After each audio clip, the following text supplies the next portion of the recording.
सबसे यही रिक्वेस्ट है कि फर्शे अज़ा पर जरूर आओ, फर्शे अज़ा पर जरूर आओ, क्योंकि यहां से आप किरदार लेकर जा सकते हैं।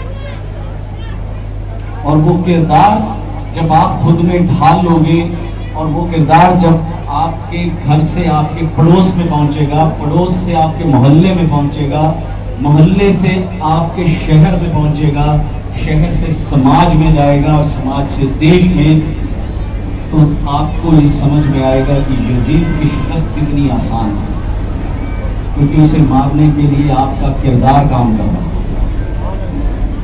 फर्शे अज़ा से इस किरदार को उठाओ, इस किरदार को अपने अंदर ढाल लो। बहुत लोग मुझे कहते हैं, बहुत सोशल मीडिया पर, कि आप शायद फेमस होने के लिए इन कामों को कर रहे हैं, आप इन चीज़ों को इसलिए अदादारी करते हैं कि आपका नाम हो जाएगा, अदर कम्युनिटी है वो आपको चाहने लगेगी। तो मेरे भाइयों, ना तो मुझे फेमस होने की ज़रूरत है, ना अदर कम्युनिटी वाली मुझ में कोई बात है, मेरे लिए सब मेरे भाई हैं। और ना ही आज तक सोशल मीडिया से हम लोगों ने कभी कोई मोनेटाइजेशन की। कई लोगों ने ये कहा कि शायद ये अंजुमनों में और जगह पे जाते हैं तो अपनी जो हमारे वहाँ पर जो दरबार बना है, जो इमाम वाड़ा है, वहाँ पर मौला गाजी अब्बास का आलम है, जो मेरी बशारत मुझे हुई थी उस पर लगा। उसके अलावा मौला का इमाम वाड़ा है, शहजादी सकीना इस्लामुल्लाह का रोज़ा मुबारक है, जरी मुबारक है उनकी।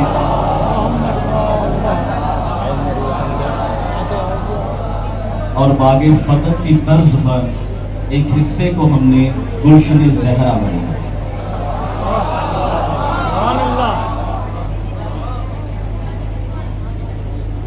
और ये चीज 2009 से चल रही है। जिस वक्त मैं और मेरी वाइफ सिर्फ हम दो लोग अदादारी करते थे, और आज आप जब सोशल मीडिया पर देखते हैं तो 100 के 7 से लोग अदादारी कर रहे हैं। फेमस मुझे नहीं होना है, फेमस वो खुद कर रहे हैं। पैसे की जरूरत मुझे नहीं है, ईश्वर ने इतना दिया है कि आज भी वो जमीन हमारी पुश्तैनी है, और उस पर कोई भी आ जाए तो ये नहीं कह सकता कि एक 7 रुपए की ईंट भी किसी ने ताउन या चंदे के रूप में वहां दी है। मौला ने इतना दिया, इतना नवाजा कि मुझे ये फक्र है कि मेरे पुरखों की जमीन उस काम आई, और मेरी कमाई हुई जितनी भी दौलत जो उन्होंने मुझे अता की थी पूरी जिंदगी में, वो उन्होंने अपने नाम लगाई। हम लोग अपने बच्चों को अपनी विरासतें देके जाते हैं, जायदाद देके जाते हैं, सब करके जाते हैं। मैं वो खुशकिस्मत हूं जिससे मौला ने सब कुछ अपनी विरासत में लगवाया, और ये खुशकिस्मती शायद किसी किसी की नसीब नहीं होगी। और मैं इसके लिए फख्र करता हूं कि मुझसे जो दिया आपने, वो आपने अपने हक में लगवाया है। तो ये मेरे लिए शायद मैंने पिछले जन्मों में कोई मोती दान किया कि मुझे ऐसा नसीब मिला है कि मेरे पुरखों की जमीन उस हिस्से में आई, और जो मुझे जिंदगी में दौलत मिली वो मुझे आगे भालू किसी को देने की जगह पर मेरी आगे की पूरी कायनात सवार दी गई। हम लोग जो काम कर रहे हैं, मैं आपको कुछ थोड़ा हिस्सा बता देता हूँ कि हम लोग सिर्फ अदादारी पर काम नहीं कर रहे हैं कि हाँ हम लोग मातम कर रहे हैं, लोगों को बता रहे हैं। नहीं, सरधर्म ख्वाजा मंदिर और सूफी इस्लामी बोर्ड मिलकर हम लोगों ने इस मुहर्रम में, जो ये मुहर्रम निकली है, देखो भैया, अभी कम से कम पूरे भारत में, पूरे इंडिया में 3000 से ज्यादा परमिशन दिलवाई हैं जहां आजादारी बंद हो चुकी है।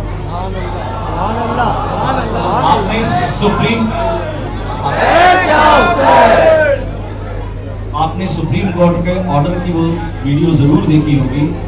वो सुप्रीम कोर्ट के ऑर्डर के बिना पर हम लोगों ने 3000 से ज्यादा जगह पर इस वक्त अदादारी को दोबारा से तैयार करवाया।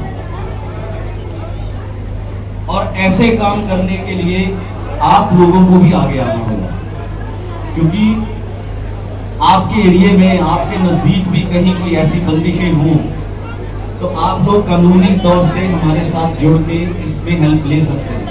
कहीं भी ज़रूरत हो, कहीं भी एरिया में, किसी में भी आप हमसे कांटेक्ट करें, हम प्रशासन से बात करके वहाँ का काम करें। ये जिम्मेदारी, ये भी फख्र की बात है कि मौला ने मेरे ज़िम्मे कि हम लोग इस काम में आगे बढ़ चढ़कर लगे हुए हैं कि हम जहाँ भी अज़ादारी को बंद करवाया गया, परमिशनों को रोका गया, वहाँ हम लोग कोशिश करके इस काम को करवा रहे हैं। और आपको एक मौजज़े की बात बताता हूँ। जिस दिन वो वीडियो डली, कम से कम एक हफ्ते के लिए मेरे एक कान पर फोन रहता था और दूसरे खाना खाने का वक्त नहीं रहता था। इतनी बुरी हालत हो गई। और कई ऐसी एप्लीकेशंस, भाई आपसे भी बात कर रहा हूँ कि ऐसी एप्लीकेशंस जो मेरे पास फॉरवर्ड हो रही थी कि हमें परमिशन नहीं मिल रहा है और हम प्रशासन तक पहुंचा भी नहीं पा रहे थे, हम उसका प्रिंट नहीं करवा रहे थे और मौला के ताजिया शरीफ के नीचे ले जाके रखे। ये मौजज़ा है मेरे वहां का कि किस तरह से परमिशन मिली। जो प्रशासनिक हुई वो अपनी जगह है, जो ट्वीट हुए वो अपनी जगह है, मगर ऐसी परमिशन जहां पर लोगों को मजलिस करते हुए मार के निकाला गया, जहां पर मजलिस करने वाले को मारा गया, औरतों बच्चों को मारा गया, ऐसी जगह पर काम हुआ। और हमने उन परमिशंस को दिलवाने के लिए ताजिया शरीफ के नीचे उन एप्लीकेशंस को डाल दिया। और अगले दिन मुझे फोन आया, राज भाई परमिशन हो गया। वो इंस्पेक्टर हमारे पास आके कह रहा है आपका परमिशन हो गया। अब कहां से फोन कौन कर रहा है हमें नहीं पता। ये उनका मौजूद है, क्योंकि जिससे वो नौकरी लेना चाहते हैं फिर उसकी मदद वो खुद करते हैं। और ये मदद हम लोग वहां पर रोज देखते हैं कि कहीं भी काम होता है तो मदद अपने आप उतरती है। ज्यादा वक्त नहीं लूंगा आपका और इतना ही कहूंगा पूरे यूथ से, क्योंकि आगे आने वाला वक्त आप लोग हो, आगे संभालने वाले आप लोग हो, क्योंकि ये जिम्मेदारी अब आने वाली आपके कंधों पर है। तो इन किरदारों को, इन जो करबला के चमकते हुए आसमान के ऊपर जो किरदार हैं, चांद है ना, इन्हें अपनी जिंदगी में ढाल लीजिए। यही हमारे काम आएंगे, यही हमें हेल्प करेंगे आगे बढ़ने के लिए, और यही है जो यजीद को मार सकते हैं।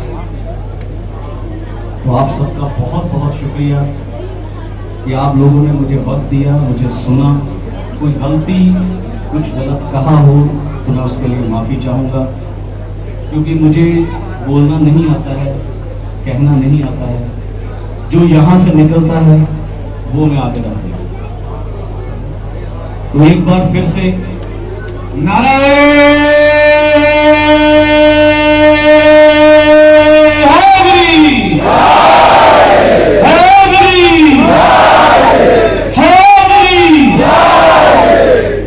जब हम ये उठाते हैं ना तो गदीर सामने आए और इसे जरूर उठाया जाए। और एक वाहिद पूरी दुनिया में गरीब नवाज का ऐसा दरबार है अजमेर में कि जो जब सुबह खुलता है तो गदीर से खुलता है। मन कुन तो मौला बार बजता है तो दरबार खुलता है। हम गदीर एक दिन मनाते हैं, वहां गदीर हर रोज मनाई जाए। और जिस दिन हम गदीर को सामने ले आए, बाकी सब पीछे रहे, क्योंकि बात वहीं से शुरू होगी और मानना उसी को पड़ेगा। और गदीर याद आई तो बता देता